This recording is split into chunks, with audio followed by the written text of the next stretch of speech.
तमाम बातों बहस के बावजूद जेएनयू के छात्र मुत्तू कृष्णन की मौत अभी भी संदेह के घेरे में बनी हुई है। कोई इसे आत्महत्या कह रहा है तो कोई इसे हत्या। यहाँ तक कि कृष्णन के पिता भी यह मानने को तैयार नहीं है कि उनका बेटा आत्महत्या कर सकता है। और छात्र भी जो हम लोगों से बात कर रहे हैं उनका भी ये मानना है कि क्रिस को जितना हम जानते हैं उसमें वो आत्महत्या करने वाला छात्र नहीं था, वो लड़ने वाला छात्र था। अभी हमारे साथ अपराजिता हैं जेएनयू से। अपराजिता, क्या आप पर्सनली क्रिश को जानती थी, कृष्णन को जानती थी, जिन्हें आप लोग क्रिस कहते हैं?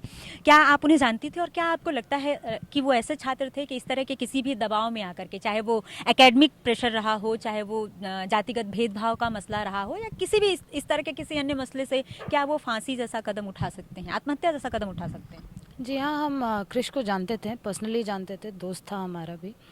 और जहाँ तक मेरा जितना भी भर का भी मेरा इंटरेक्शन रहा है क्रिश के साथ, कभी भी हमको ये नहीं लगा कि वो आत्महत्या जैसा एक कदम उठा सकता है। और जितना क्रिश के बारे में जाना है, वो पहले जिस तरीके से पढ़ाई किया है और कितने मुश्किलों के से गुजर कर वो एचयू में भी पढ़ा हो या फिर जेएनयू में आके पढ़ा हो, तमाम जगहों पर वो कभी भी झुका नहीं है, कभी हार नहीं माना है और हमेशा he was a fighter always. और ये आज कल जो घटना घटी और जो खबर हमको मिली कि कृष्ण ने ऐसा एक कदम लिया है, वो हम सबके लिए शॉकिंग है, ढेर शॉकिंग।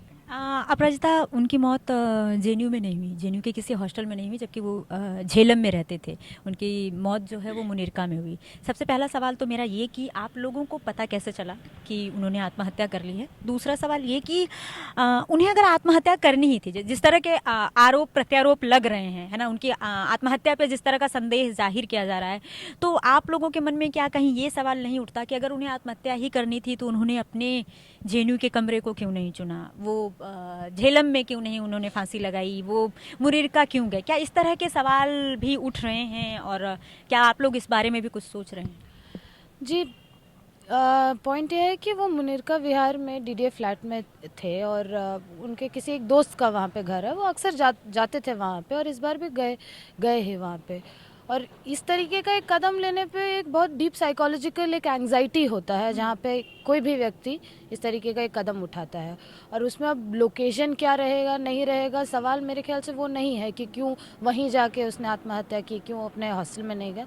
सवाल यहाँ पर है कि अगर उसने आत्महत्या किया है तो क्यों किया है, और what is it that has pushed him to that limitless kind of a step.